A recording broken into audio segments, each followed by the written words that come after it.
এবার 2025 আইপিএলের জন্য আর কোনো চিন্তা নাই কেকেআর এর শিবিরে, কারণ এবার সুখবর মিলেছে কলকাতা নাইট রাইডার্সের ফ্যানদের জন্য।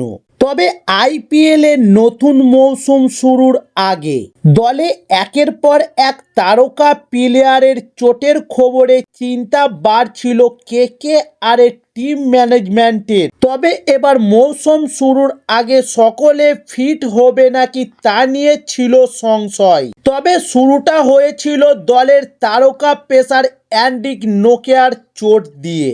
তারপর চোটের কবলে পড়েন দলের প্রায় 24 কোটির তারকা ভেঙ্কটেশ আয়ার, এবং শেষে রিঙ্কু সিং এর চোটের খবর কপালে চিন্তার ভাঁজ। তবে ভেঙ্কটেশ আয়ারের চোটের কয়েকদিনের মধ্যেই তিনি সুস্থ হয়ে যান, সেই খবর স্বস্তি দিয়েছে আইপিএল এর ডিফেন্ডিং চ্যাম্পিয়ন কলকাতা নাইট রাইডার্সকে। তবে রিঙ্কু সিং এর আপডেটের অপেক্ষায় ছিল কেকেআর এর টিম ম্যানেজমেন্ট। এরপর ইংল্যান্ডের বিরুদ্ধে টি-20 সিরিজে প্রথম ম্যাচে চোট পেয়েছিলেন রিঙ্কু সিং।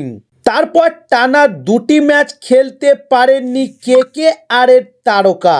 তবে এবার সুখবর পেল কেকেআর, কারণ এবার মাঠে নামার জন্য রিঙ্কু পুরোপুরি ফিট, জানিয়েছেন সহকারী কোচ। তবে আসন্ন আইপিএলে কেকেআর এর রিটেন করা সবচেয়ে দামি প্লেয়ার হয়েছিলেন রিঙ্কু সিং, এবং দলের সম্ভবত অধিনায়ক হওয়ার দৌড়েও রয়েছেন রিঙ্কু।